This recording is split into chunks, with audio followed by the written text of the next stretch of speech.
Congratulations, you have just awakened in a small English village around 1350. The frosty air stings your nose and cheeks as you open your eyes in the dark. Good news, you survived another night in the depths of winter. Bad news, it is now time to face the day.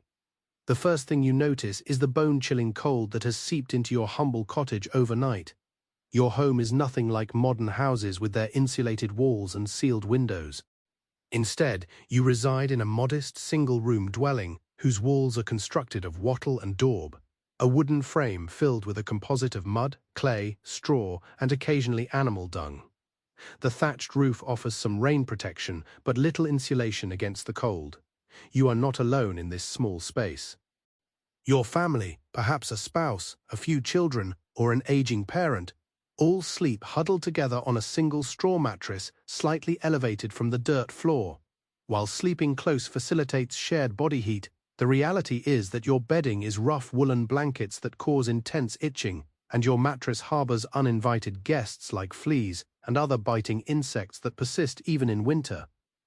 In the corner of your home, several chickens roost. You may also share your living space with a goat or pig during the harshest winter months. Their body heat is a welcome addition, and keeping them alive through winter is essential for your family's future. Of course, there is a drawback to this arrangement. The odor and mess of indoor livestock are unpleasant, but it is a small price to pay for the warmth they offer. Rise and shine, you murmur to your children, though there is little sunshine to see. Outside, though the world remains dark, you cannot afford to waste any daylight once the sun appears. The most urgent morning task is rekindling the fire. If you are fortunate, some embers stayed hot in the central hearth overnight. You carefully add dry straw and gently blow until the orange light spreads. Gradually, you add small twigs and eventually larger pieces of wood. The firewood is precious. Gathering it took many hours during autumn, and it must last until spring. The smoke from your fire doesn't exit through a proper chimney. Those are luxuries for the wealthy. Instead, it fills the upper portion of your cottage before eventually finding its way out through a hole in the roof. The good news is that the smoke helps preserve the thatching above, preventing it from rotting and keeping some insects at bay. The unpleasant reality is that your eyes burn and your lungs ache from constantly inhaling this smoky air, as the dim winter light finally filters through the single small window of your home, which is not glass, but perhaps covered with oiled cloth or animal skin to block the worst drafts. You can now see your breath misting in the air, even with the fire lit. The cottage never truly warms during winter, only the area immediately around the hearth becomes tolerable. Your first task is preparing breakfast. The meal appears simple by modern standards. A thin porridge, made from stored grain, perhaps barley or rye. You might add a touch of honey or dried fruit if you are fortunate, or simply boil the grain with a sprinkle of salt if you can afford it. After serving the hot porridge into wooden bowls for your family, take a moment to appreciate this simple food. Winter is a season of hunger, and food supplies diminish alarmingly as the weeks go by. Fortunately, you planned carefully after the harvest, setting aside enough grain to hopefully endure these lean months. However, unexpected challenges often arise in winter. A leaky storage bin letting in moisture and causing grain to rot, or rodents entering your stores. Eat up, you tell your children, we still have work to do. Even in winter, a medieval peasant faces endless chores. Though the growing season is long over, animals still require tending, repairs must be made, and spring preparations can commence. As you step outside, the cold intensifies, though your clothing offers some defense, lacking modern winter gear.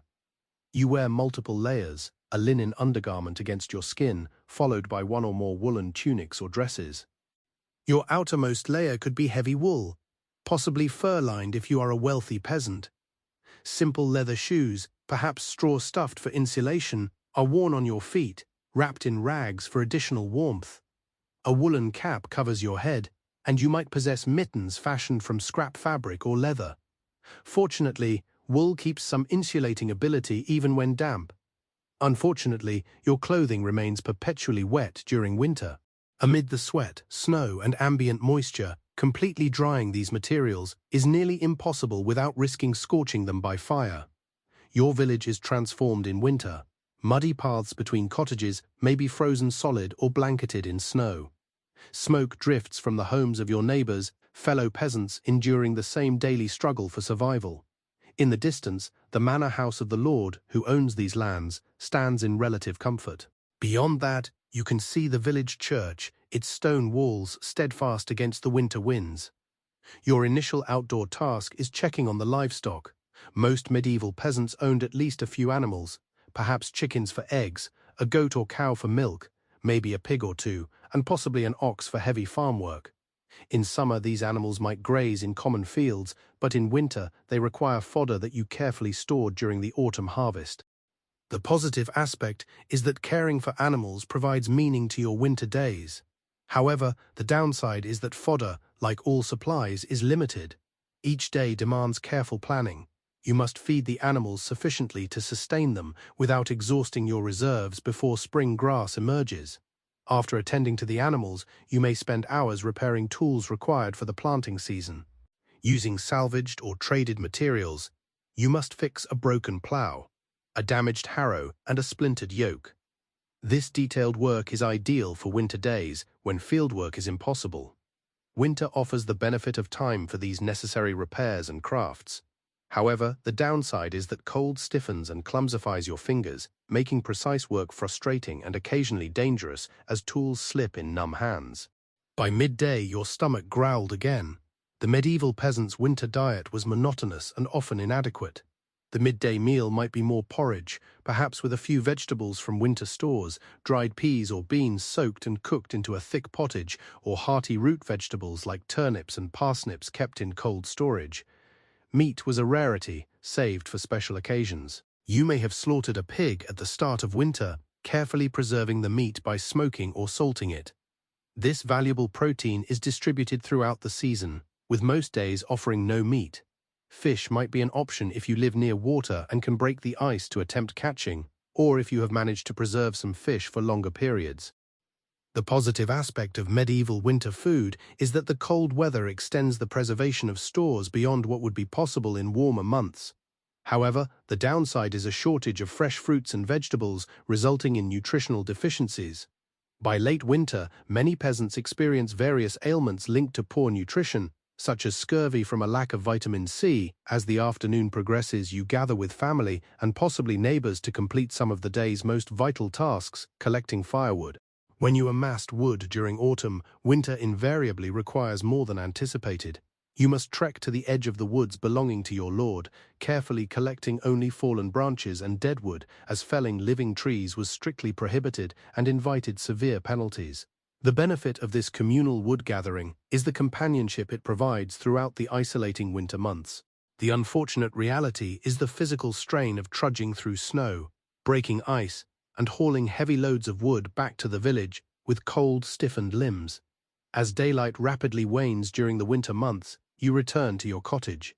Evening brings the day's final meal, perhaps the most substantial.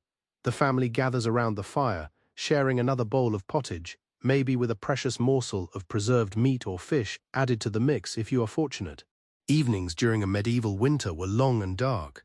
Candles and lamp oil were costly luxuries most peasants could not afford to use often. Thus, the fire offered both warmth and illumination. These hours could be dedicated to quiet conversation, storytelling, or indoor activities such as spinning wool, weaving, or carving wooden objects for use or trade. Happily, these extended winter evenings strengthened family ties and fostered creativity. The grim reality is the ceaseless darkness, punctuated only by the fire's flickering light, fighting the heavy shadows that engulf your home.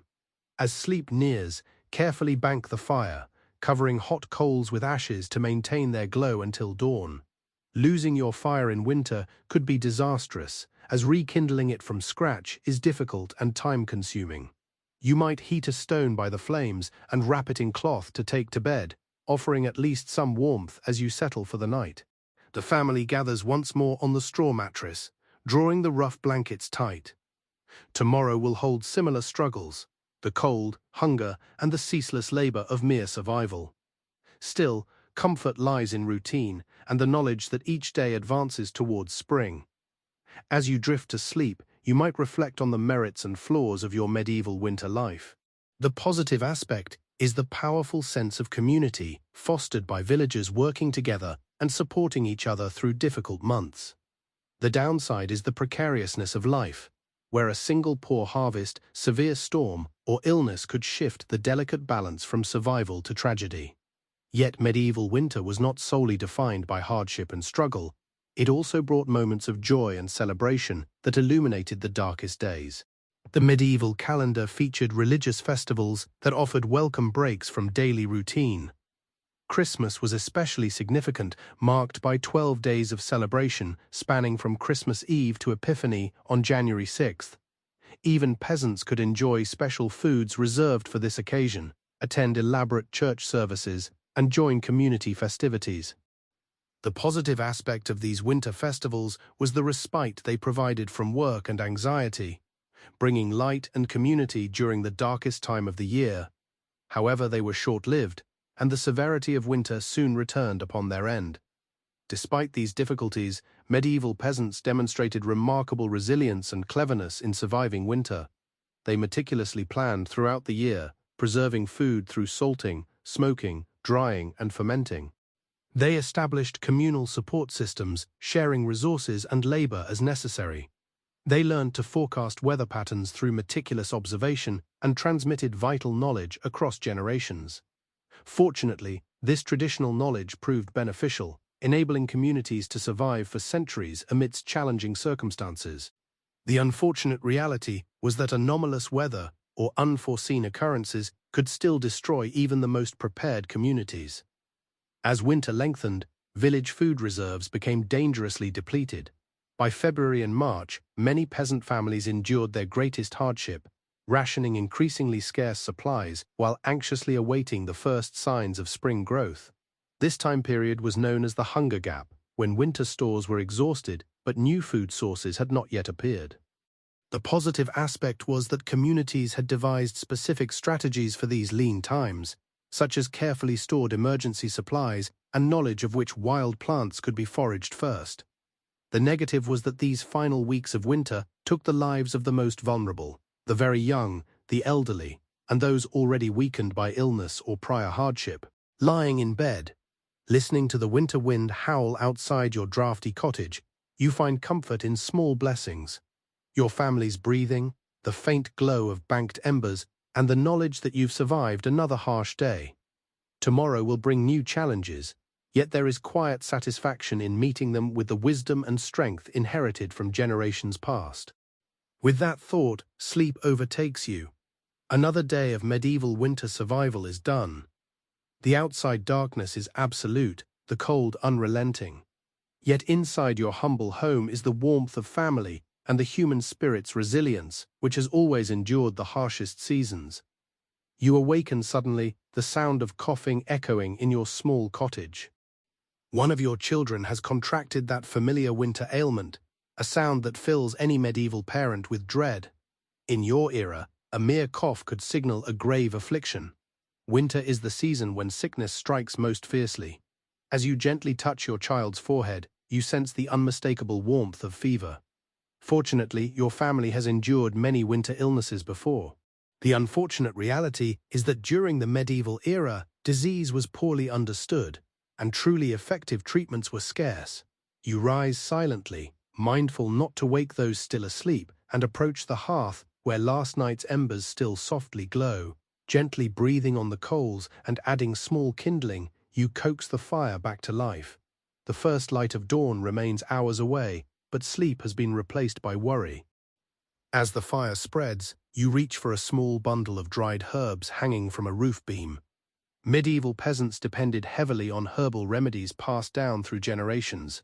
Your grandmother taught your mother, who taught you which plants to gather in summer and autumn, how to dry and store them, and how to prepare them for various sicknesses. For your coughing child, you make a simple tea of dried thyme and sage, plants known for easing coughs and fighting fevers. A precious spoonful of honey, reserved for moments like these, is added. Fortunately, some traditional remedies possessed effective medicinal qualities. However, without understanding the rationale behind why specific plants aided certain conditions, treatment was frequently inconsistent. While preparing the herbal remedy, one whispers a prayer. In the medieval era, illness was understood as much through religious and superstitious beliefs as through practical observation. Disease is often viewed as divine retribution, the action of evil spirits, or a consequence of an imbalance in the body's humors: blood, phlegm, black bile, and yellow bile.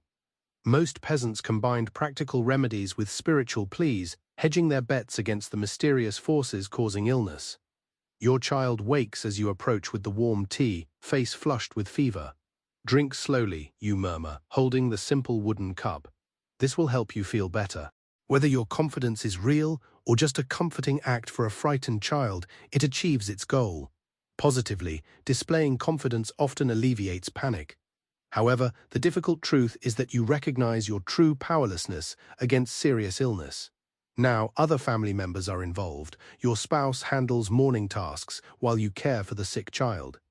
This division of labor was typical in peasant households. While medieval society featured distinct gender divisions in many sectors, illness and crisis frequently compelled everyone to adapt and undertake necessary tasks for family survival. News of your child's sickness rapidly disseminated through the village. In the tight-knit community of a medieval hamlet, information moves quickly, and sickness within one household becomes a shared worry. By mid-morning, a neighbor appeared at your door with a small bundle of dried elderberries, known to aid fevers and colds. Another source of chicken broth comes from one of the few recently slaughtered birds. The positive aspect of medieval village life is the strong community support during crises. However, the same close proximity and shared resources that foster this support also allow disease to spread rapidly through the population. Your village, like most medieval communities, has developed collective strategies for managing winter illnesses.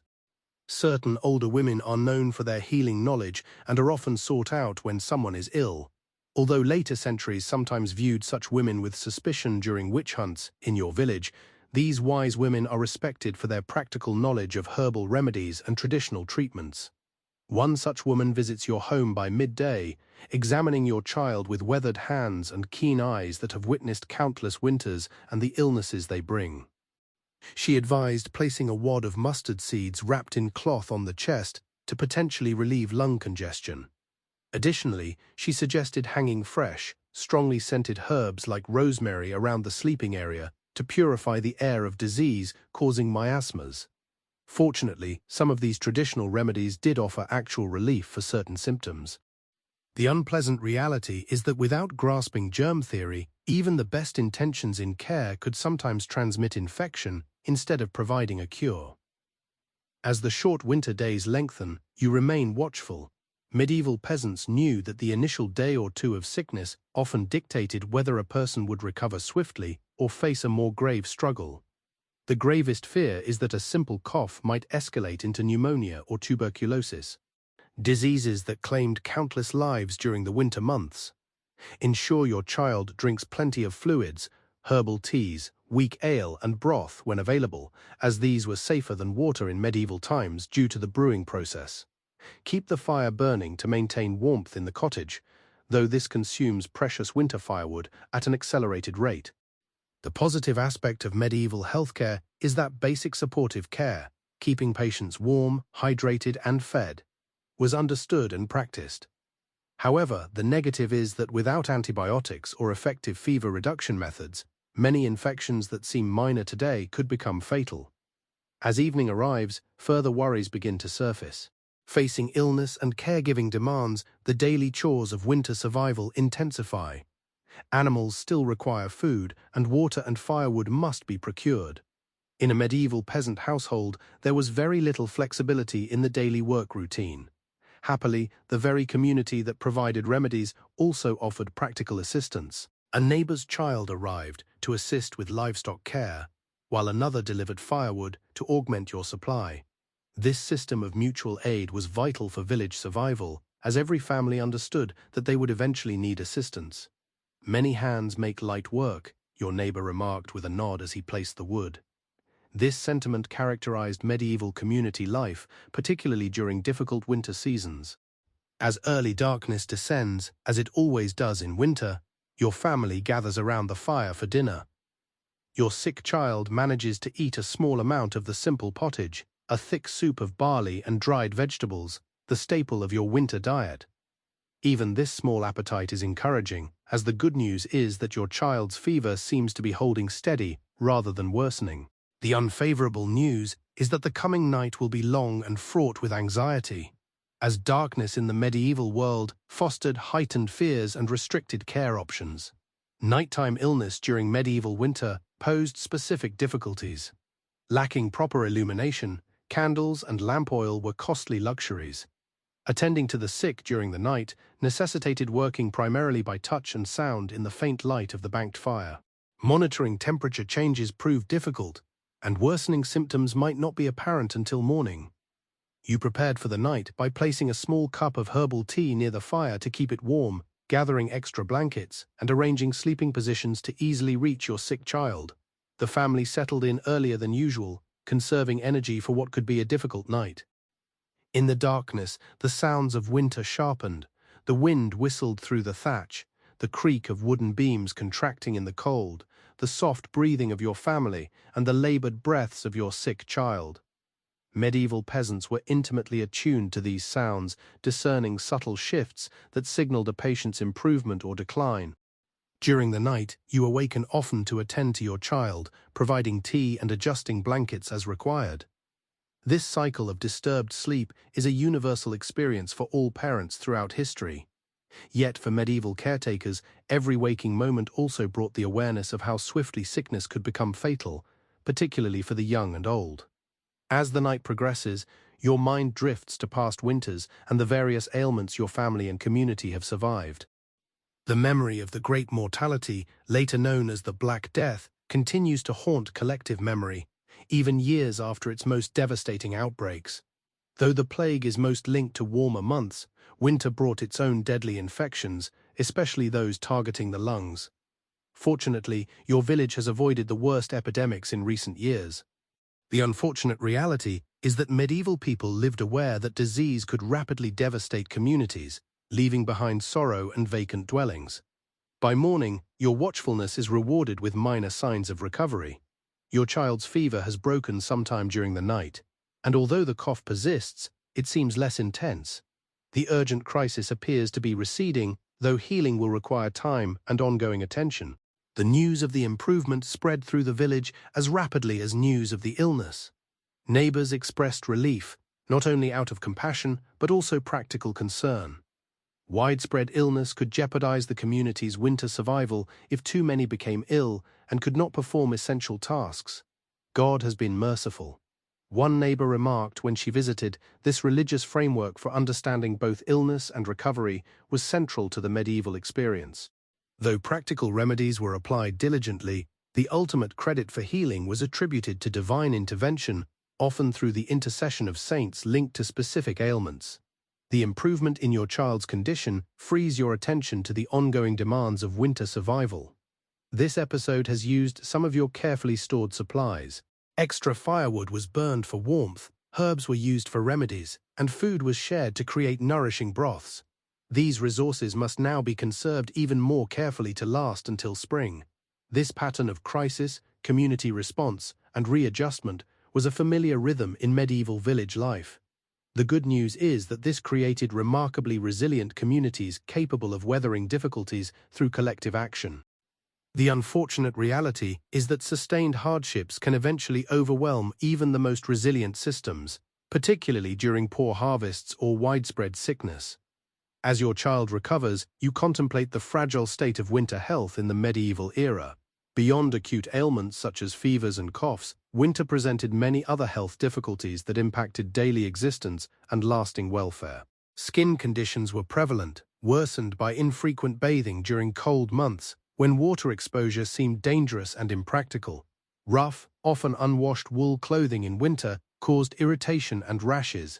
Chilblains, painful inflammation of small blood vessels from cold exposure, affected many hands and feet, hindering daily work. As winter advanced, poor nutrition led to various deficiencies. By late winter, the scarcity of fresh produce often caused symptoms of scurvy, including bleeding gums, loose teeth, and poor wound healing due to vitamin C deficiency. Joint pain worsened in the cold and damp weather, especially for older villagers or those with prior injuries. Fortunately, medieval people recognized many of these ailments and had established practices to alleviate them. Some preserved foods, like sauerkraut, retained vitamin content. Wild plants appearing early in spring, such as nettles and dandelions, were eagerly gathered for their nutritional value. However, without understanding the causes of nutritional deficiencies, prevention was inconsistent and often insufficient. Furthermore, mental health was also impacted by the winter months, although it was not conceptualized as we understand it now. The isolation, darkness, and hardship of winter could cause melancholy and despair, conditions acknowledged in medieval medical texts, though not fully comprehended. Modern seasonal affective disorder likely impacted many medieval people, especially in northern regions with very short winter days. Communities developed social strategies to counter this winter isolation and depression. Gatherings for storytelling, music, or simple conversation by the fire offered mental stimulation and emotional support. Indoor activities such as spinning, weaving, or tool repair were frequently done in small groups instead of alone, providing opportunities for social interaction during the isolated winter months. The benefit of these social assemblies was the sense of community and shared experience they cultivated. The unfortunate reality was that the same close indoor gatherings which offered emotional comfort also established ideal conditions for infectious disease spread. As your family recovers from this illness, you are reminded of the generational knowledge concerning the survival of winter ailments. Your grandparents' accumulated wisdom, practical remedies, observation skills, and preventative practices gained from surviving harsh winters and epidemics was transmitted to you through stories and direct teaching. This oral tradition of health knowledge was essential in medieval communities where literacy was rare and written medical texts, when they existed, were in Latin and accessible only to educated clerics and physicians serving the wealthy. Peasant medicine depended on observation, experience, and carefully maintained traditional knowledge. Observe the chest during breathing. Your mother taught you. When the skin retracts between the ribs with each breath, that is when the greatest concern arises. These practical diagnostic skills enabled families to make vital choices regarding when to increase care, when to seek further aid, and when to prepare for potential death. Despite all care and community support, death was a frequent winter visitor in medieval villages. Infant mortality was particularly high, with children under 5 especially vulnerable to respiratory infections. The elderly, weakened by a lifetime of physical labor and previous illnesses, often succumbed during harsh winter periods. The positive aspect, if it can be described as such, was that medieval communities had established significant rituals and belief systems to comprehend death and assist the living in coping with grief. The drawback was the frequency with which these rituals were required, particularly during harsh winters. When death occurred within a village household, the community offered both practical and spiritual aid. Neighbors assisted with preparations for the body. A fire sustained in the home during the brief time before burial, and church bells rang to announce the passing and solicit prayers for the departed soul. Winter burials introduced challenges, as frozen ground sometimes made grave digging nearly impossible, necessitating storage of bodies until the earth thawed for proper interment. However, your family has been fortunate this time. The sickness has begun to fade, leaving exhaustion rather than tragedy. As your child continues to recover, sleeping now more peacefully than during the fever's peak, you refocus on winter survival. Outside your cottage, the winter sun briefly appears, sending weak rays through your window, which lifts your spirits after the anxious night. Medieval people keenly recognized the practical utility and symbolic comfort in these minor lights and warmth during the dark months, anticipating the return of spring. You briefly step outside to empty a basin of water used for night compressors. The cold air, fresh from your cottage's smoky interior, fills your lungs. In the village center, others engaged in their essential tasks, fetching water, tending livestock, repairing tools and equipment. Life proceeded at a measured winter pace, each day advancing the community closer to spring. A neighbor greeted you, inquiring about your child. You replied with cautious optimism, and she acknowledged your sentiment. This brief exchange underscores the shared reality of winter survival. The recognition that all households encounter similar difficulties, and the realization that no one endures them in isolation. Positively, this collective struggle forges bonds that sustain both people and the community during the harshest season. Negatively, these bonds can also be strained by extended hardship, as resource scarcity often mandates difficult decisions regarding the allocation of limited supplies. Back in your cottage, you find your recovering child awake and asking for food, a welcome sign. You prepare a small portion of the previous night's pottage, reheated by the fire. This simple food represents the careful planning and preservation that enables winter survival. Every stored grain, dried vegetable, and preserved meat is the result of labor performed months earlier, accounting for winter's challenges. As your child eats, you start catching up on neglected tasks from when the illness peaked. There is wool to be shorn and spun, an essential indoor winter activity that yields material for clothing and potential income from sales. Repairs are needed for a roof leak discovered during the recent snowmelt. Plans must also be adjusted since some supplies were used faster than expected due to the illness. Survival as a medieval peasant demanded continuous adaptation and problem-solving, especially during winter when margins for error were narrow. Fortunately, this necessity fostered remarkable resourcefulness and practical ingenuity. However, the downside is the relentless mental strain of navigating survival. With such limited resources and technology, your spouse returns from morning chores with news from elsewhere in the village. Another household is exhibiting symptoms similar to what your child experienced. This information is both worrying and highly relevant, indicating a pattern rather than a single event.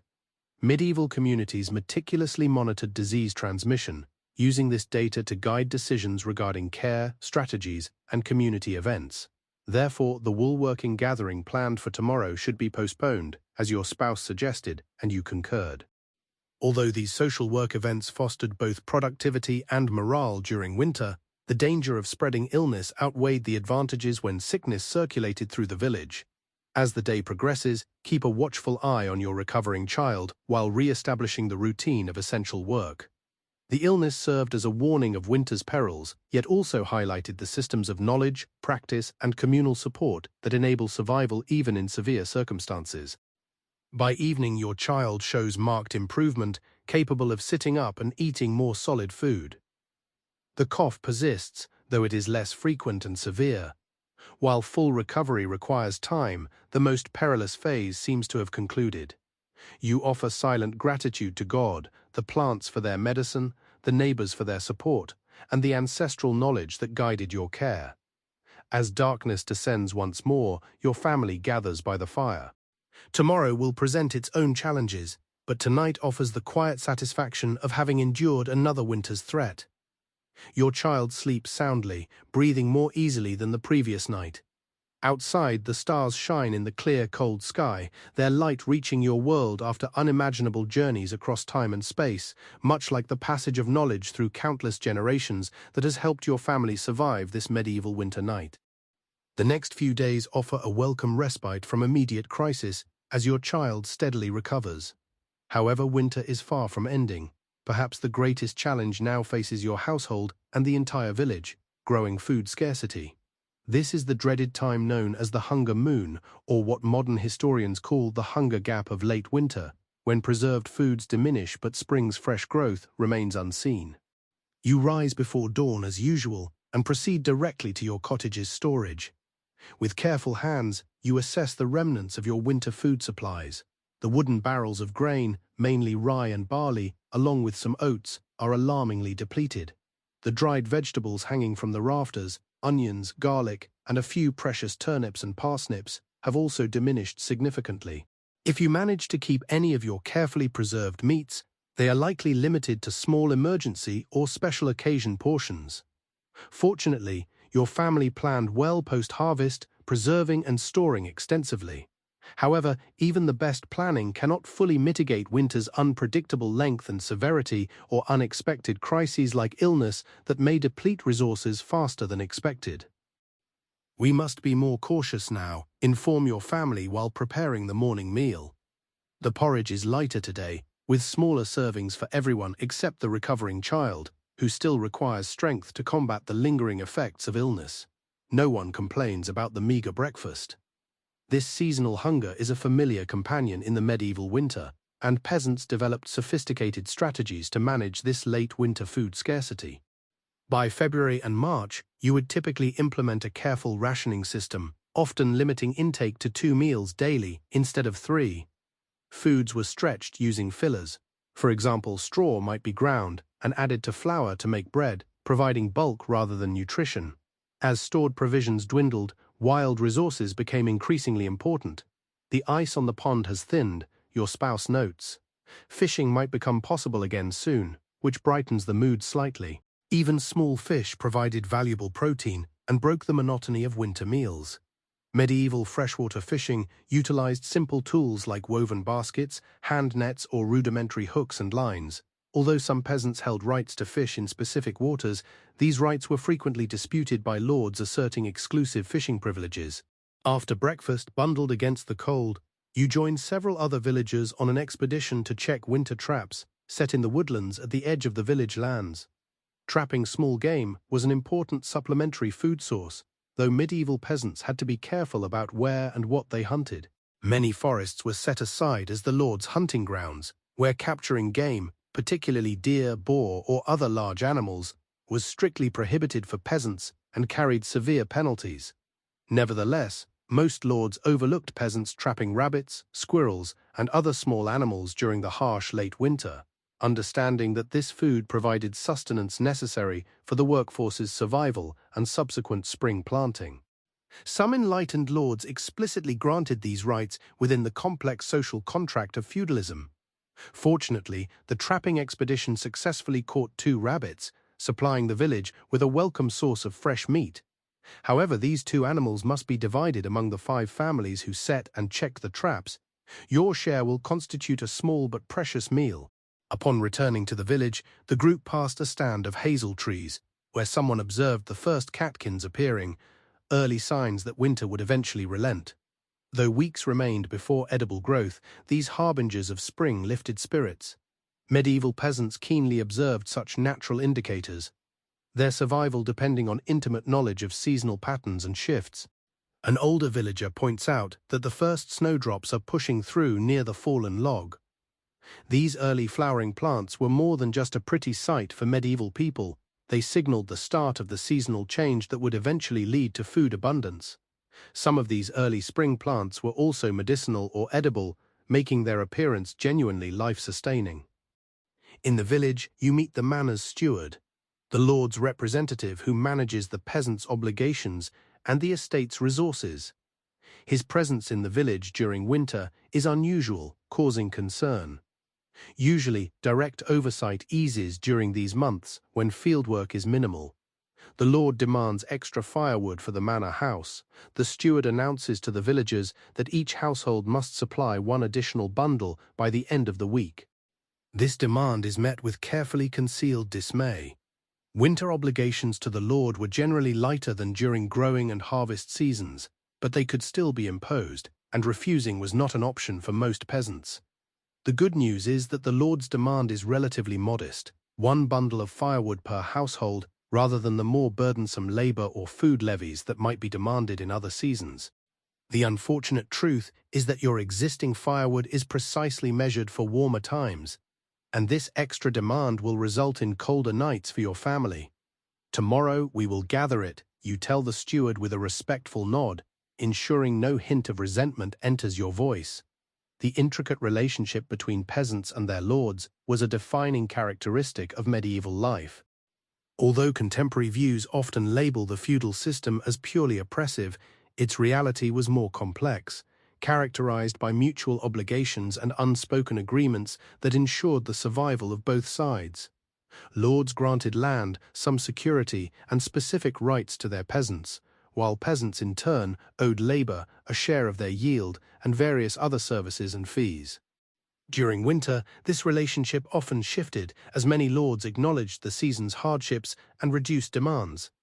Some even supplied emergency food from manor stores during particularly harsh late winters, understanding that starving peasants could not work effectively when spring arrived. The quality of this relationship varied greatly depending on the lord, regional customs, and the specific category of peasantry a family belonged to. Free peasants possessed more rights and fewer obligations than serfs, who were legally tied to the lord's land and faced greater demands. Once the steward leaves, the villagers will briefly assemble to plan tomorrow's wood-gathering trip. We will go together. The elected peasant of Reeve, who managed community affairs, decided that more hands would expedite the work, and we could assist the household still weakened by illness. This cooperative method for meeting obligations was typical of medieval village life, where community survival often depended on collective action. As you return to your cottage, you notice dark clouds gathering on the horizon.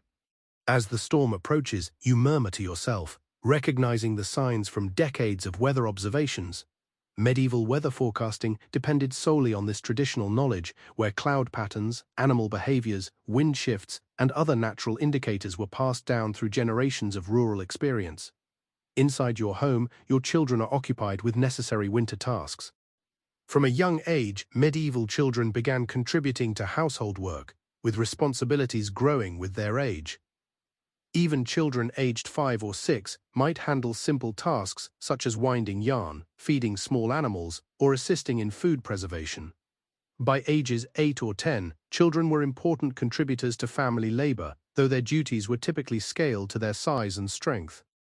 Your older child meticulously separates dried beans from their pods, a tedious yet essential task yielding sustenance for future meals and seeds for spring planting. The younger one, still recovering from illness, sits wrapped in a blanket near the fire, engaged in a simple weaving project. Medieval childhood was fortunate for the early integration into meaningful work that provided clear purpose and valuable skills. The grim reality was the scarcity of educational chances for most peasant children, whose understanding derived almost entirely from practical experience instead of formal instruction. You joined them by the fire, taking up your own winter work, perhaps mending clothes, crafting simple tools, or processing wool or flax for textiles. These indoor pursuits formed the foundation of winter productivity for medieval peasants, enabling useful work to persist despite the impossibility of agricultural labor. As anticipated, the storm approaches in the evening, bringing howling winds and a fresh snow cover.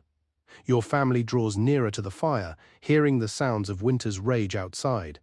Such storms presented considerable hazards in the medieval era. Travel became nearly unfeasible, potentially isolating those away from their homes. Buildings faced damage from heavy snow or high winds, and animals risk injury or death without proper shelter. Fortunately, medieval peasants adapted by building their lives around this weather, staying near home in winter, and constructing shelters for people and animals based on local weather patterns. However, exceptionally severe storms could still surpass these preparations, resulting in losses among people and livestock. As the wind howls outside, your family turns to another critical aspect of winter survival: storytelling. Before books were common or accessible, oral tradition was the primary vehicle for entertainment and education. Winter evenings offered the perfect opportunity to share stories, legends, and practical knowledge across generations. Recount the tale of the great frost your younger child desires, drawing upon a particularly severe winter from bygone decades that resides within family lore. As you narrate this story, perhaps one your grandparents endured and passed down, you are transmitting survival knowledge veiled as amusement. The stories of how past generations survived great difficulties held valuable knowledge concerning methods, indicators, and emergency procedures that could prove life-saving. The advantage of this oral tradition was its ability to effectively save and pass on vital information in memorable ways. The unfortunate reality was that written records, which could have enabled more accurate preservation and broader knowledge sharing, were unavailable to most peasants, who were usually illiterate. As the evening advances and the storm persists, your thoughts drift to those who might face particular peril on such a night. Medieval communities were generally aware of their most vulnerable members: the elderly living alone, the infirm, and families who had depleted their firewood or food supplies. Checking on these vulnerable neighbors during severe weather was seen as both a Christian duty and a community necessity. When the storm breaks tomorrow, we should check on old Martin, you say, referring to an elderly widower living at the edge of the village. Your spouse nods in agreement. This mutual aid system was vital for winter survival, establishing a safety net when institutional support systems such as modern social services were absent. The storm persists through the night, the wind sometimes rising to an eerie shriek as it penetrates the thatch or circumnavigates the ill-fitting wooden door. Medieval buildings were hardly weatherproof by contemporary standards. Even meticulously built peasant dwellings permitted drafts, leaks, and the intrusion of outdoor temperatures. Positively, these same features offered ventilation, mitigating the worst effects of smoke inhalation from indoor fires. Negatively, there was the perpetual struggle against cold, dampness, and sporadic leaks during winter storms. Morning unveils a transformed scene as fresh snow smooths the contours of the village and adjacent fields. The storm has passed, revealing both beauty and new challenges. Your first task is to excavate from the snowfall, clear a route to reach animals requiring care, and ensure roof drainage is unobstructed to prevent damaging ice dams or leaks. This snow removal was a considerable undertaking in medieval times, achieved with wooden shovels and great physical exertion. By cooperating, village families cleared vital routes and assisted those who could not manage snow removal.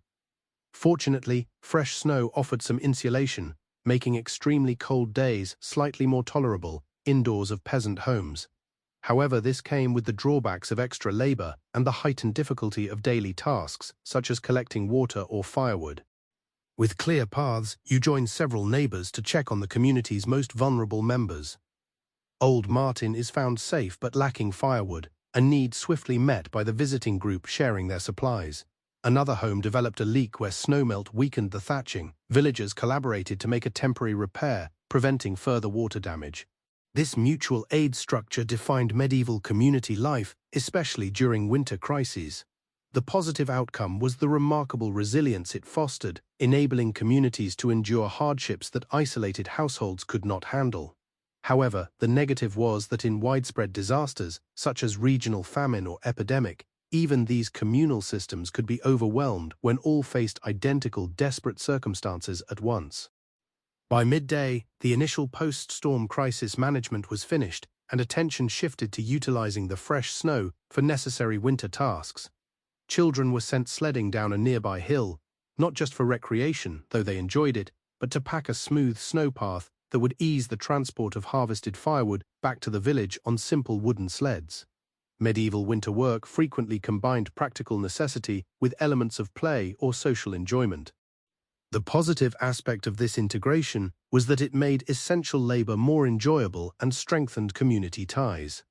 The negative was that even activities with elements of fun remained essentially work and leisure, a rare luxury for peasants in any season. Your afternoon is spent on the communal wood-gathering expedition organized to meet the Lord's demand. The fresh snow impedes travel to the forest edge, but aids in hauling the gathered wood back to the village. Working together, the assembled villagers swiftly gather the necessary bundles, though the labor remains strenuous in the cold. As they work, conversation shifts to the upcoming Candlemas celebration on February 2nd, one of the religious festivals that marked the winter season. For medieval peasants, these church holidays offered not only spiritual meaning, but also welcome respite from routine and chances for communal celebration, even during winter's difficulties. The priest announced, "We'll have new candles this year," prompting a remark about the blessing of candles that gave Candlemas its name.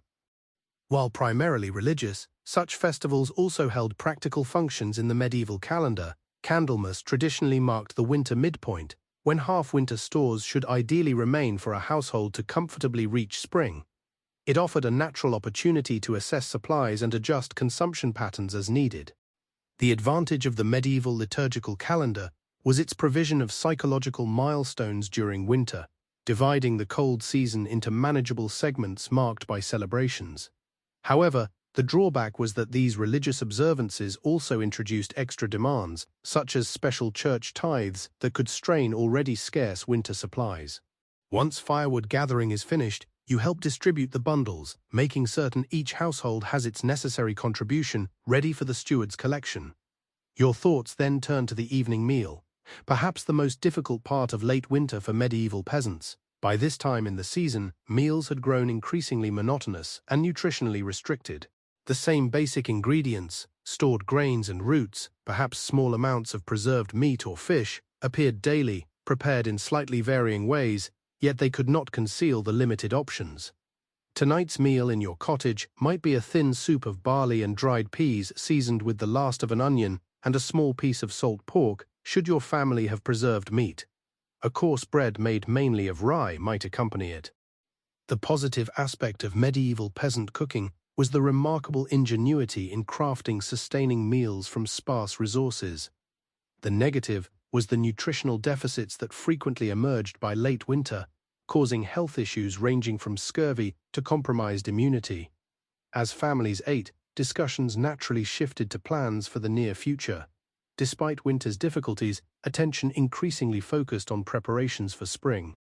Seeds from the prior harvest required checking and sorting. Tools used for planting and fieldwork needed final repairs. Discussions and coordination among village households were necessary regarding which fields to plant and which crops to use. This proactive planning was vital for medieval agricultural success. Fortunately, it offered hope and purpose during the final difficult weeks of winter. The troubling aspect was the anxiety accompanying such planning, as peasants keenly understood that current decisions would greatly affect food supply in the following year. Following the meal, your family gathers by the fire for the evening. You might then engage in small crafts, such as carving wooden utensils, mending baskets, or working with textiles. Peasant households often supplemented their farming income with specialized crafts, generating extra revenue or trade items. This household craft production was particularly vital during winter, when farm labor was reduced. These craft skills were beneficial as they enhanced both household self-sufficiency and economic stability. The unfavorable news was the scant market for such items in the medieval rural economy, particularly during winter when travel to markets was arduous and most households prioritized basic survival over acquiring new things. As darkness deepens outside, your thoughts turn to the remaining weeks of winter. Though February has brought slightly longer days and occasional mild temperatures, experience tells you winter's grip will slowly ease. March can deliver surprising storms even as spring's first signs emerge. The seasonal shift is rarely smooth or predictable. Still, there is cautious optimism in your home and the village. The harshest part of winter is likely over. The carefully managed food stores, though dwindling, can last if managed wisely. The community has endured another winter of cold, darkness, and scarcity through shared effort and knowledge. As you prepare for sleep, bank the fire, and rest, you ponder the strange paradox of medieval winter, its simultaneous brutality and beauty, its isolation and communal unity, its scarcity and ingenuity. While modern people may view your winter life with pity, focusing on the material hardships and lack of comfort characteristic of your era, your experience holds elements less known to later ages. The deep community interdependence, intimate understanding of natural cycles, and the profound satisfaction of survival achieved through skill and cooperation, not technological ease. The positive aspect of your medieval winter life is the deep resilience, practical wisdom, and human connection it cultivates. The negative is the physical suffering, constant uncertainty, and thin margin between survival and catastrophe that accompany these intangible gains.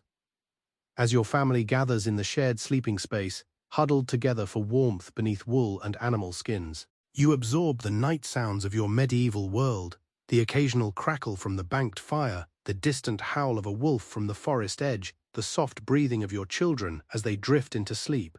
These sounds compose the soundtrack of a winter night that links you to countless generations who have endured similar seasons, and to those who will face their own winters in centuries to come. Days unfold, each presenting new challenges and minor triumphs in your fight against winter's severity. The cadence of these late winter days is somewhat familiar. Banish darkness, ignite the fire, complete necessary tasks, seek indoor activities during the harsh weather, and carefully track diminishing provisions against the weeks until spring. Today, however, disrupts this routine. This is the Candlemas, the feast day commemorating Jesus' presentation at the temple and the purification of the Virgin Mary for your medieval community.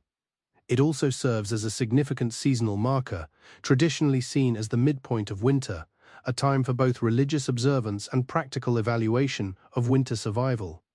You rise earlier than usual as your family must prepare for church attendance, even in the depths of winter. Religious duties remained fundamental to medieval life. The village church, with its stone walls and perhaps some modest stained glass windows, was typically the most substantial building in a peasant community. It was a physical representation of faith's central role in daily life. Getting ready involves calling your children, who stir reluctantly from the warm sleeping area. Preparing for church requires the best cleaning and grooming possible under winter conditions, as regular bathing was difficult in the cold. Faces and hands were washed with melted snow water. Hair was combed, and the cleanest available clothing was worn. For special feast days like Candlemas, peasant families made a particular effort to appear neat and respectful, despite practical limitations. The good news about medieval feast days was the sense of dignity and significance they imparted to otherwise difficult lives. The difficult news was the extra effort needed to satisfy social and religious demands when resources were already scarce. Your family bundles in their warmest clothing for the walk to church. The path has been recently trod, so the snow is compacted, making the walk easier than it might otherwise be. As you near the stone building, you see other villagers gathering from their homes, all making the same journey. Within the church, the temperature was only slightly warmer than outside. Medieval churches built of stone with high ceilings were famous for being cold. However, this same construction made them among the most resilient buildings in the community, able to endure centuries of harsh weather. The unpleasant part was the physical discomfort of attending services in winter, as the stone seemed to radiate cold and the high ceiling allowed any minimal heat generated by assembled bodies to rise well above the congregation. Despite the cold, there was a sense of anticipation for today's service.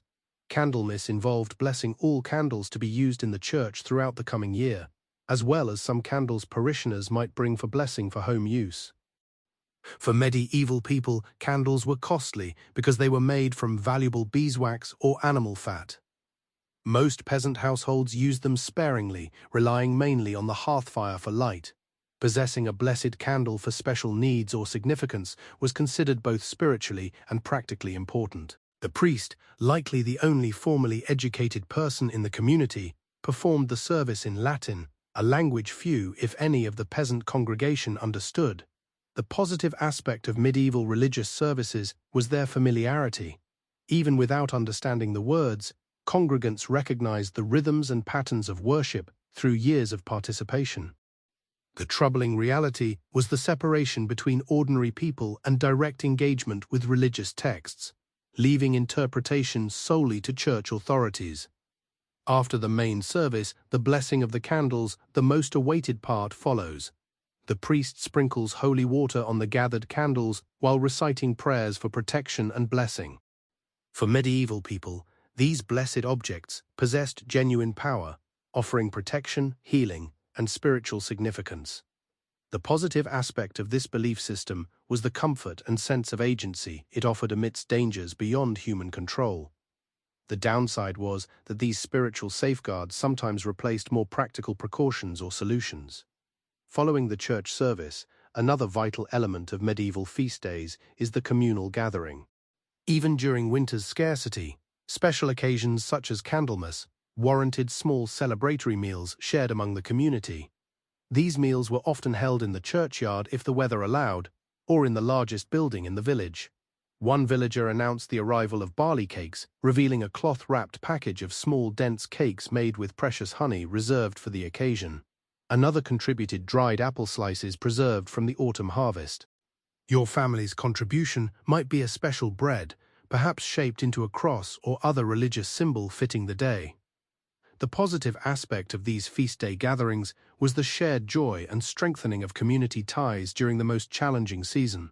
The downside was that even these special meals were modest by later standards, and the resources for celebration might be insufficient if winter lasted longer than anticipated. As the communal meal advanced, conversation shifted to practical concerns. Candlemas traditionally signaled the point where half of winter's stored provisions should be kept for a household to comfortably reach spring.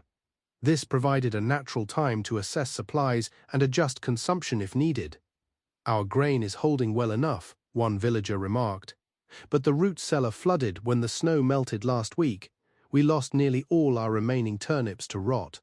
Others share similar accounts regarding the triumphs and setbacks of winter storage management. This exchange of information was more than just conversation. It enabled the community to identify households needing assistance and those with surpluses in specific areas who could offer help. The positive aspect of this transparent communal assessment was the collective problem-solving it fostered. The troubling news was the anxiety it would cause when several households reported shortages, indicating potential community-wide scarcity in the coming weeks. As the assembly proceeded, you noticed the Lord's steward watching from afar. His attendance at village festivities was habitual, blending participation with supervision. In medieval society, the relationship between peasants and their lords was intricate and varied. While lords wielded considerable authority over their peasant tenants, successful relations hinged on cooperation and shared interests. Now the steward arrives with a notice. The lord requests 6 villagers for a hunt tomorrow, as recent trails indicate a wild boar has entered the southern woods.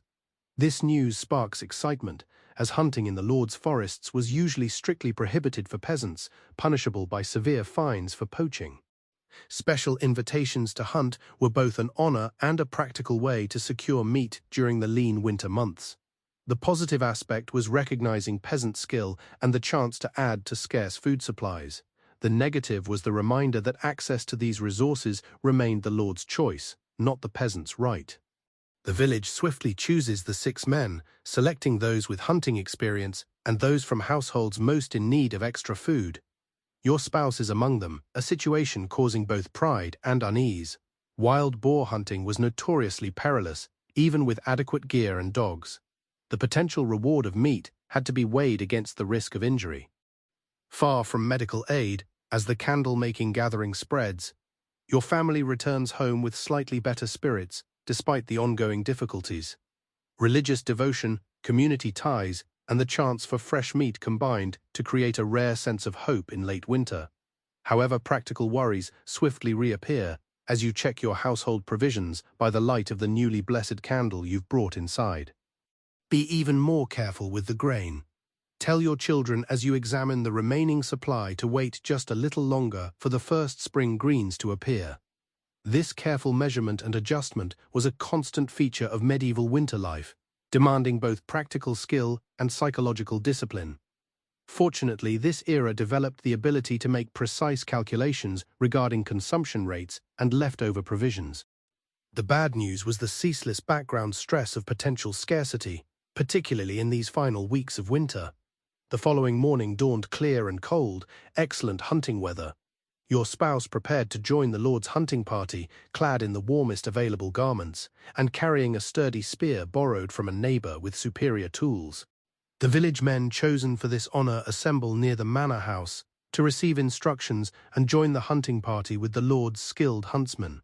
You will dedicate the day to vital household chores and preparing for the expected meat. Should the hunt succeed, properly preserving this unexpected bounty will be essential. Medieval meat preservation usually involved salting, smoking, or a blend of these methods. While modern people focus on refrigeration for food preservation, medieval peasants possessed sophisticated knowledge of various preservation techniques suited to different foods and situations. These methods were effective at extending the shelf life of perishable foods without modern technology. The difficulty lay in the considerable labor and the necessity of supplies like salt, which was costly and generally had to be traded instead of being locally produced. As you prepared these preservation materials, a commotion arose from the village center. Stepping outside, you saw a small group of strangers, travelers on horseback, who had halted in the village. Winter travelers were infrequent because poor road conditions and weather made travel difficult and perilous. Their arrival would have been a notable event, delivering news from beyond the isolated winter community. Your neighbor whispers that they are the Lord's tax collectors. Having gathered this information from someone closer to the conversation, assess what is owed at quarter day. This explanation provides understanding, but also concern. Medieval taxation was conducted on regular quarterly days throughout the year, with specific payments due at each. The next quarter day, Lady Day, March 25th, demanded rents and various fees from the peasants. The system's advantage was its predictability, as people generally knew what and when to expect. However, its drawback was the inflexibility of these demands, which persisted regardless of whether households could afford payment after facing winter hardship. You resume your work, yet the presence of the tax collectors intensifies your worries. Your household, like the rest of the village, has allocated the required payment, be it coins in a cash economy or specific goods or produce in kind. However, having these resources set aside for taxes meant they could not be used for family necessities during these final difficult weeks of winter. By afternoon, news circulated that the hunt was successful. The wild boar was killed, though not without injury, to one of the Lord's hounds. Following medieval hunting tradition, the kill was systematically divided according to strict customs, with specific parts allocated to various participants. The Lord claimed the most prized portions, his huntsmen others, and the invited peasants received lesser but still valuable cuts. Your spouse returns in the evening, weary but victorious, bringing a large amount of meat, the reward for the hunt. The benefit is clear. Protein and fat will significantly boost your family's nutrition during these lean weeks. However, the challenge is immediate. You must process and preserve this meat, adding essential but demanding labor to your already full schedule. Well into the night, your household works on this preservation, cutting meat into appropriate portions, rubbing it with precious salt, and hanging pieces to begin the smoking process over the hearth fire. The children help according to their abilities, even the youngest, understanding the importance of properly handling this valuable resource. This should last us several weeks if we're careful, your spouse notes, surveying the results of your labor. The relief in this statement is palpable. The psychological weight of food insecurity was one of winter's heaviest burdens for medieval peasants. The positive aspect of this successful hunt is not merely the food, but the mental relief of having a reserve against hunger. The negative is the awareness that not all village households benefited, and some will endure severe scarcity. The ensuing days introduce another challenge common in late winter: rapid weather shifts creating hazardous conditions. A brief warming period melts snow during the day, producing muddy, slushy conditions. When nighttime freezing occurs, these wet areas freeze into treacherous ice. For medieval peasants lacking modern footwear or ice management, these conditions greatly increase the risk of falls and injuries. Positively, these temperature shifts indicated the coming transition to spring. The dangerous interim period they created, and the potential damage to buildings and stored goods from freeze-thaw cycles, was the bad news.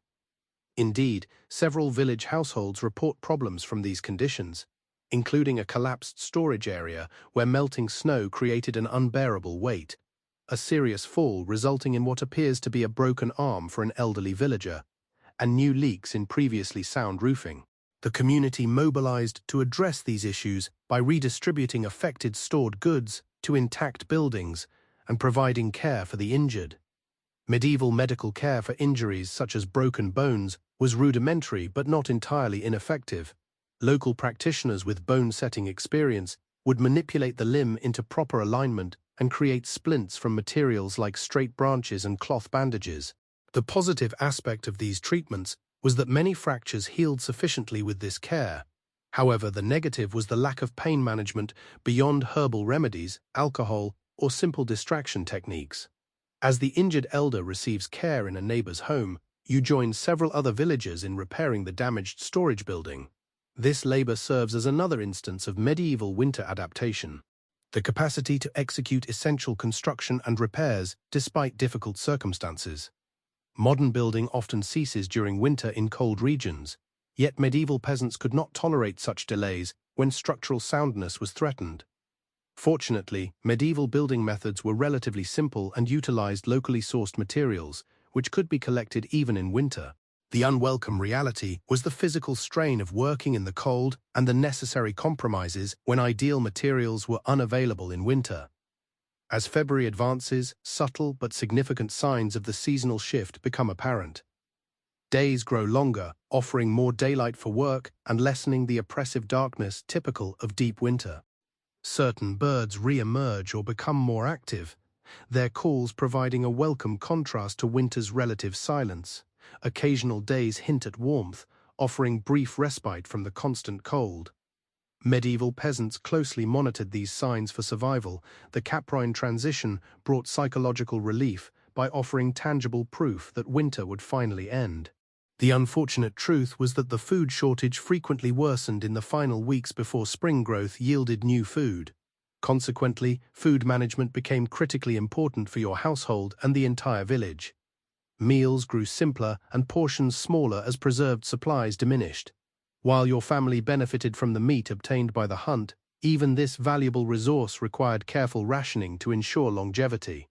For many households, these final weeks of winter may necessitate consuming foods usually undesirable, such as inner tree bark for limited nutrition, deeply buried plant roots that can be unearthed from frozen ground, or animals typically avoided for eating like hedgehogs or squirrels. Medieval peasants understood these emergency food sources as a crucial survival strategy. The positive aspect of this traditional knowledge was its success in averting complete starvation at the end of winter, when standard foods became scarce. However, the drawbacks included the limited nutritional content and often poor taste of these emergency foods, alongside the labor involved in preparing them. Despite diminishing physical resources, community ties strengthened during these difficult final weeks of winter. Households with extra resources should share with those in need, not through abstract charity, but based on the practical understanding that community survival requires maintaining the strength of all its members. Today's donor may be tomorrow's recipient, a reality clearly seen in the fragile balance of medieval life. One evening, as your family is by the fire, working on necessary indoor tasks, perhaps mending fishing nets in preparation for impending ice melt on nearby waters. The church bell unexpectedly sounds. Medieval bells were the main community communication, with ringing patterns signaling specific messages or events. Fire. Someone shouts outside, reading the urgent pattern. Your family immediately drops their tasks and rushes to the location, a cottage at the village edge, flames now visible through the thatched roof.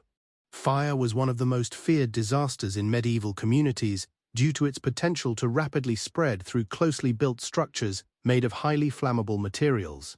However, the medieval community's response to fire was characterized by its immediacy and organization. Villagers swiftly formed bucket chains from water sources to the blaze, brought tools to create fire breaks by demolishing adjacent structures if needed, and worked to save people and salvageable belongings. The unfavorable news was that these measures proved limited against established fires and the specific challenge of fighting fires in winter when water sources could freeze. In this instance, the community's swift action contained the blaze to a single structure. The family who resided there escaped with minor burns and smoke inhalation, though they lost nearly all their belongings. Without hesitation, adjacent households provided refuge, clothing, and shared provisions. The immediate relocation of affected families to other homes was a standard part of medieval crisis response. The positive aspect of this system was that homelessness was avoided even following disasters, as community members simply made space for those affected, regardless of how crowded their own living conditions became. The negative aspect was the increased strain on already limited resources and the awareness that multiple such incidents could overwhelm even the most generous community support network. As February transitions into early March, daily routines increasingly involve preparing for spring activities. Seeds from previous harvests are checked for viability and counted to ensure enough quantities for planned planting. Tools required for fieldwork receive final repairs and sharpening. Discussions concerning crop rotation and field allocation become more common among villagers, reflecting the carefully planned communal system of medieval agriculture in many areas. The positive aspect of this preparatory work was the sense of purpose and forward momentum it provided during the final difficult weeks of winter. The negative aspect was the anxiety over whether winter stores would endure until these efforts yielded results, and whether spring weather would arrive promptly to avert a true subsistence crisis. One morning, your oldest child makes an exciting discovery while collecting water. The initial snowdrops pushing through in a sheltered spot near the village spring were more than just a pleasant sight for medieval eyes. They symbolized the tangible start of winter's end and nature's renewal.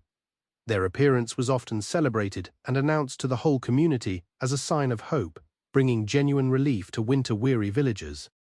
The troubling reality was the considerable divide between initial blossoms and actual food yields, a phase demanding ongoing careful management of scarce resources.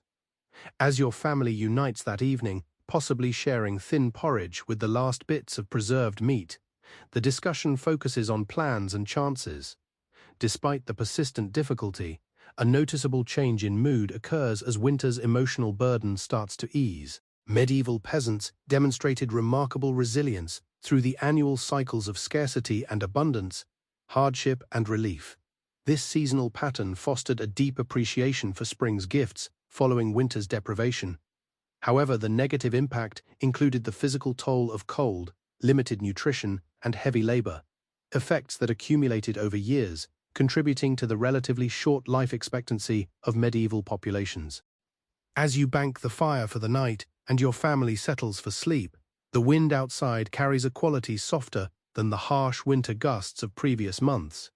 Perhaps there is a subtle hint of change, a whisper of the transformation that will soon sweep across the landscape, bringing greening fields, returning birds, flowing waters, and renewed possibility.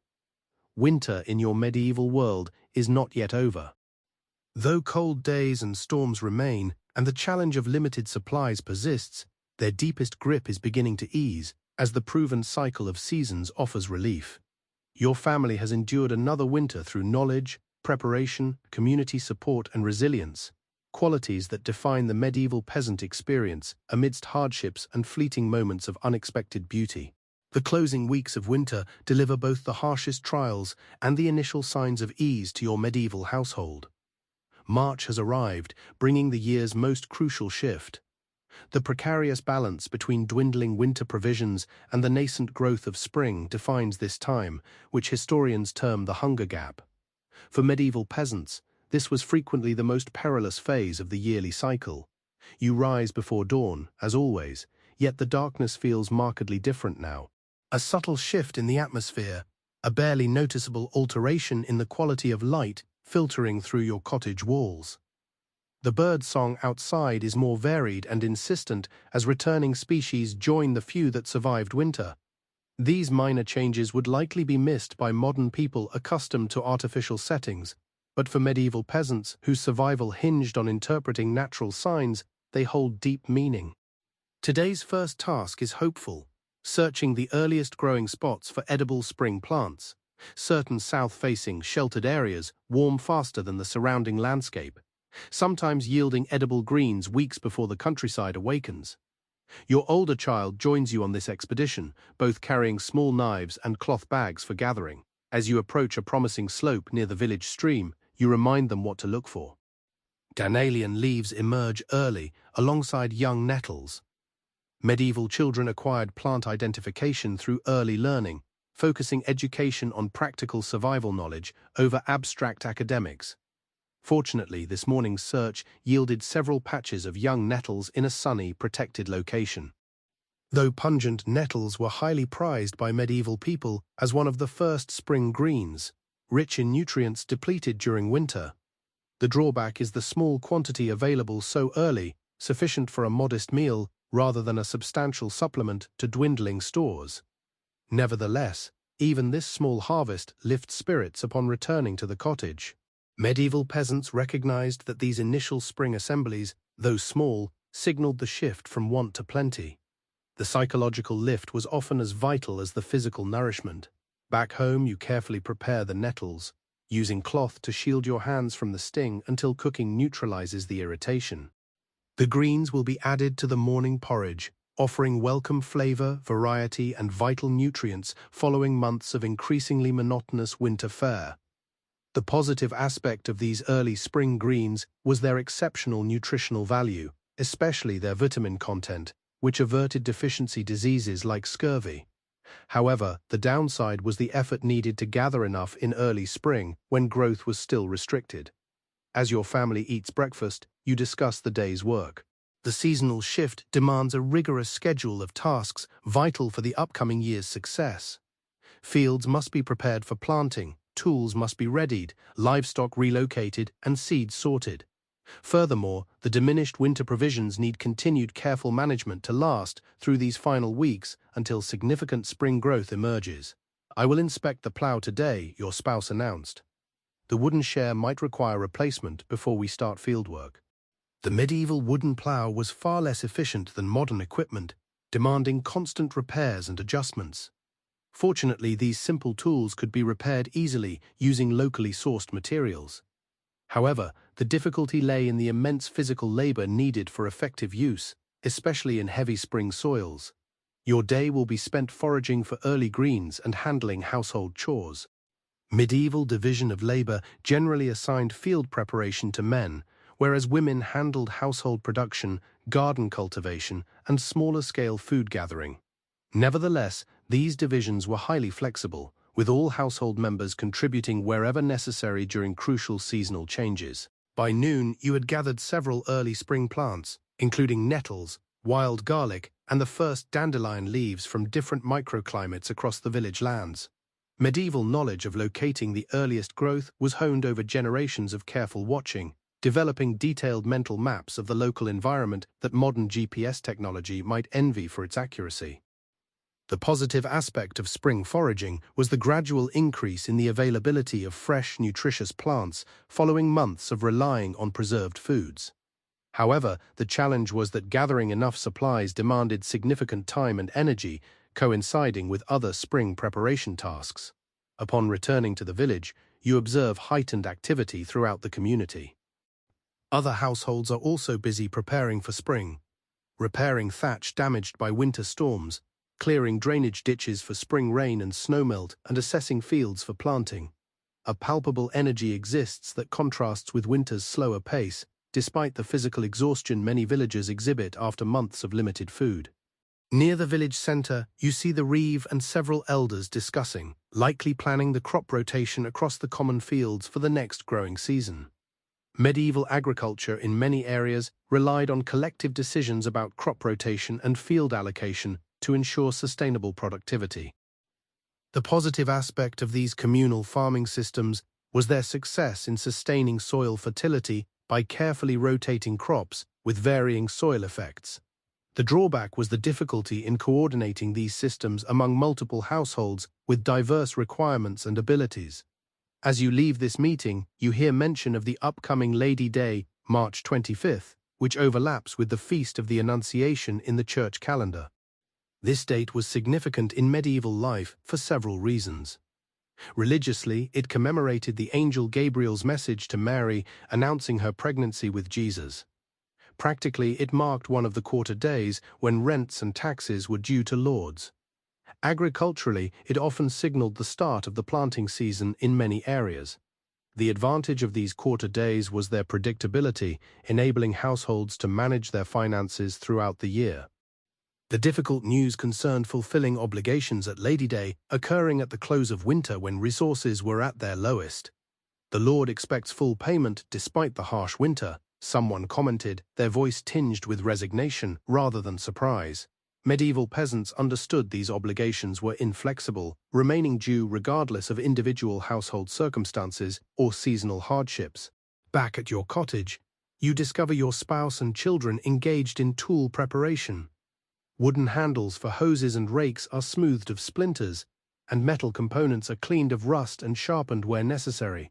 Even the youngest child participates according to ability, perhaps sorting seeds or carrying small tools between the workers. The advantage of this family-based production system was its effectiveness in teaching essential skills from an early age. The grim reality was the economic need for child labor, severely limiting educational chances beyond practical skills. The afternoon demands another crucial spring task, assessing and preparing any livestock that endured the winter.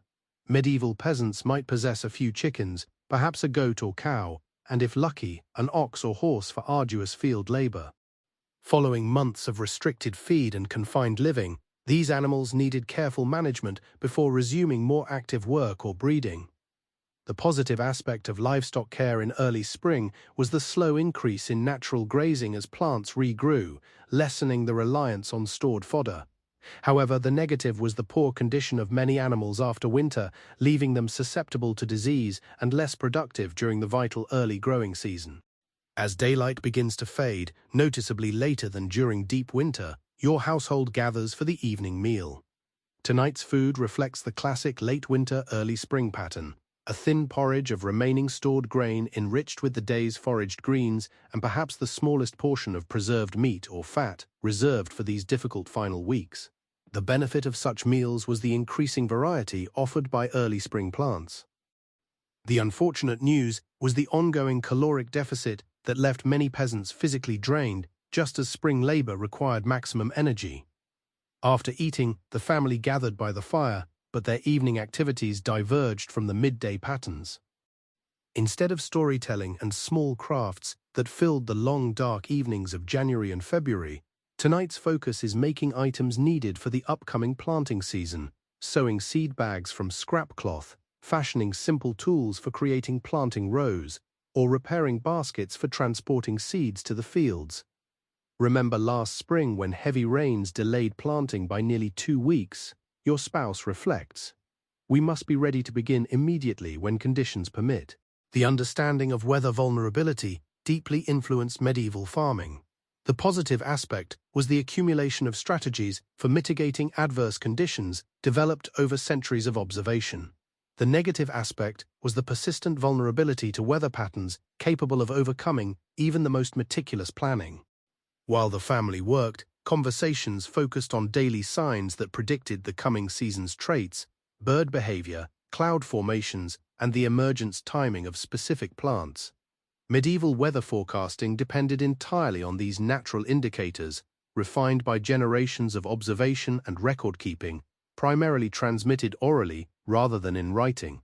The positive aspect of this traditional knowledge was its surprising accuracy in local areas where indicators had been calibrated over centuries. The drawback was its limitation when confronting unprecedented weather patterns or rapid shifts. The hawthorn is budding early this year, someone observes, indicating a mild spring is forthcoming. Regardless of the accuracy of these predictions, they offered psychological comfort and a framework for planning during the uncertain seasonal transition. The following morning delivered exciting news. The first calf of spring had been born in the village. For a medieval community, livestock birth signified a crucial renewal of vital resources. A new calf promised future milk, potential field labor as it grew, and the continuation of the delicate balance between human needs and available animals. The positive aspect of spring livestock births was the immediate increase in household resources, especially milk from nursing animals, which offered essential nutrition during the food shortage. The drawback was the increased care needed for newborns during an already demanding time. The birth sparks a small celebration within the family, and neighbors visit all day to congratulate them and examine the new animal's health and traits.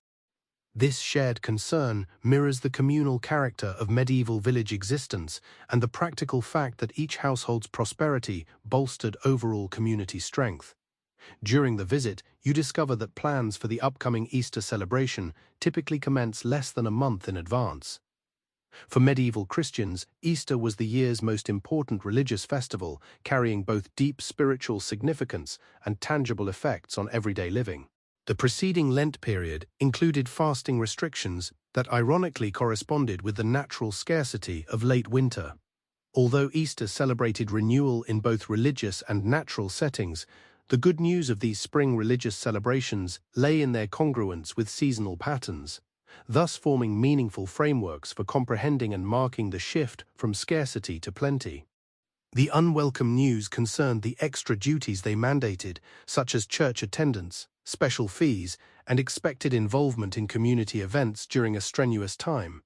As you resume your work, perhaps tending a garden plot near your cottage for quick ripening vegetables, you observe heightened activity around the manor house that looms over the village.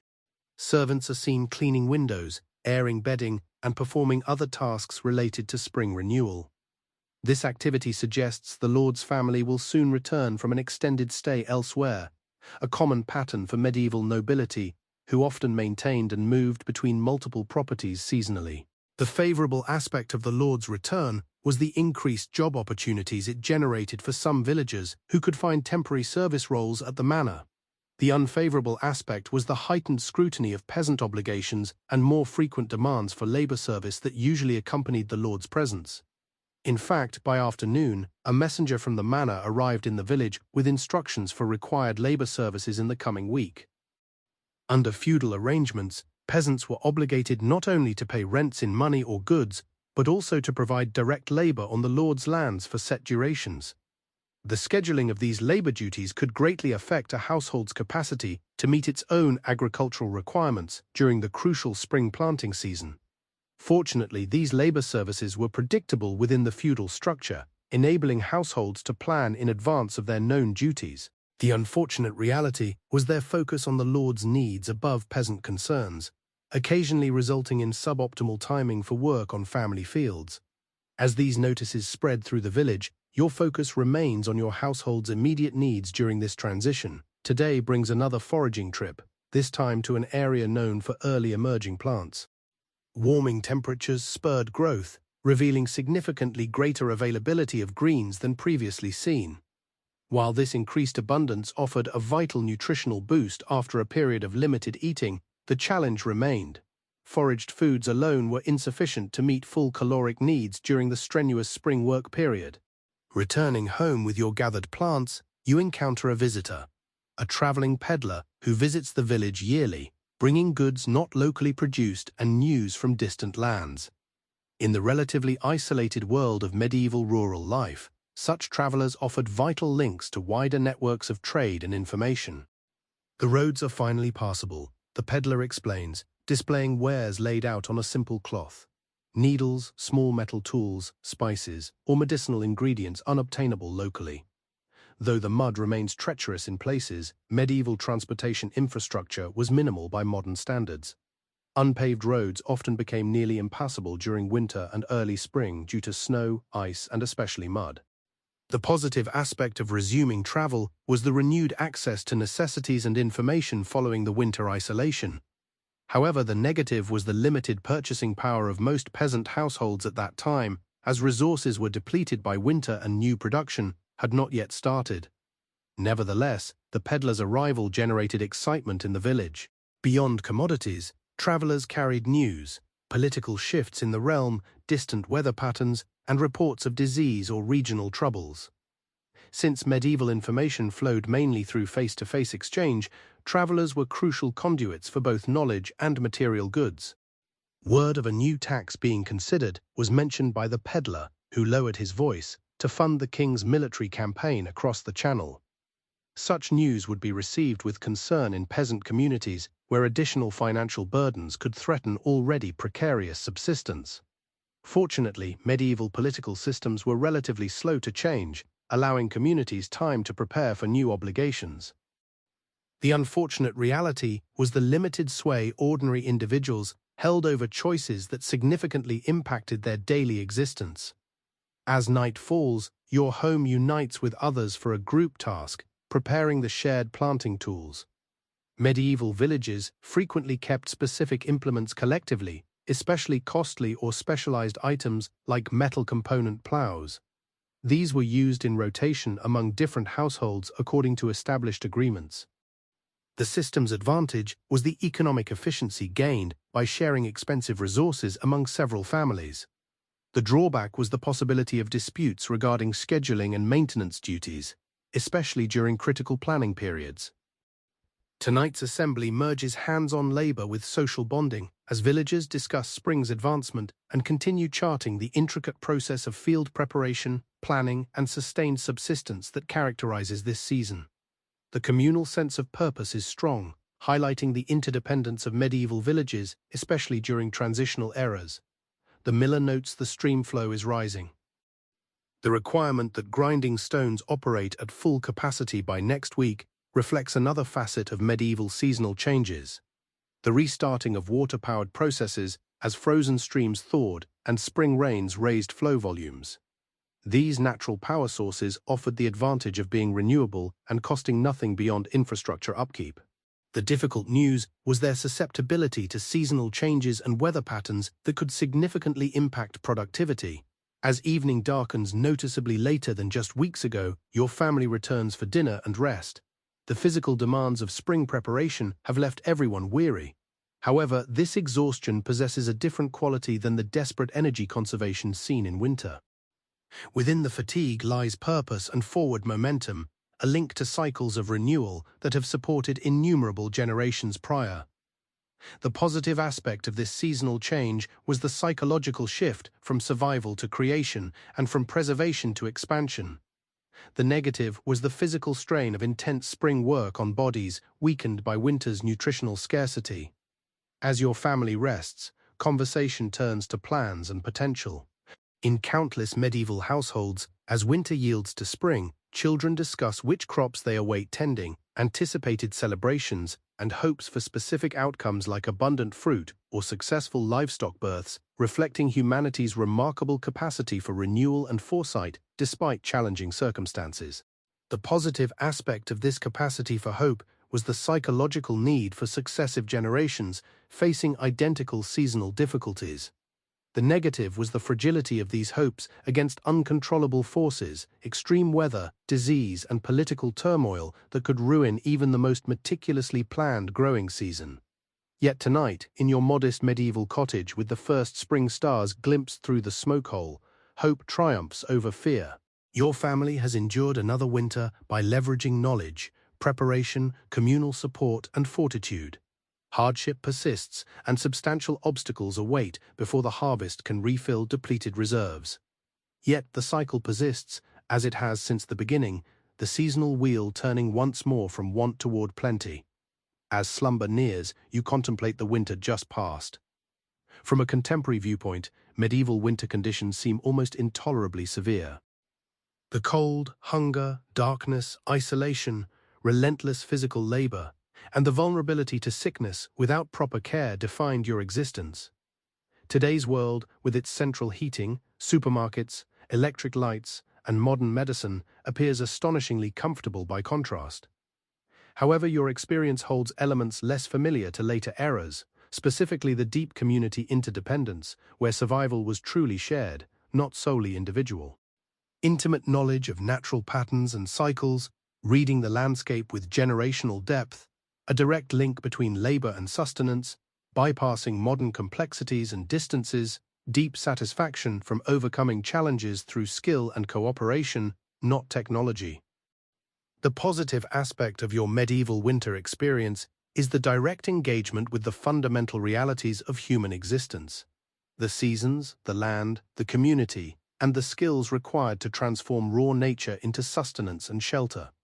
The negative aspect is the physical hardship, constant uncertainty, and narrow margin between survival and disaster that accompanies these less tangible rewards. As consciousness drifts toward sleep, these reflections blend with the immediate awareness of physical fatigue, the sounds of family breathing, the fading warmth of the banked fire, and the expectation of tomorrow's continued labor. The medieval world you occupy is unaware of the future technologies and comforts that will transform human existence in centuries to come. Yet in your connection to the seasons, the land, and the community around you, there is a wisdom modern people sometimes struggle to rediscover. Winter has not yet fully released its hold. The resource shortage persists, and unpredictable weather may still bring difficulties. But spring advances relentlessly, day by lengthening day. The work of your hands merges with natural processes in the ancient partnership of agriculture. The wisdom inherited across generations directs your actions toward probable success. The community, having endured the harsh seasons collectively, now focuses on renewal. This cycle of abundance and scarcity, and its return to abundance, shaped human consciousness for millennia before modern comforts disrupted these natural rhythms for many. The medieval experience of winter and its shift to spring embodies one of humanity's most basic narratives, recurring across geography and history with numerous variations but consistent patterns.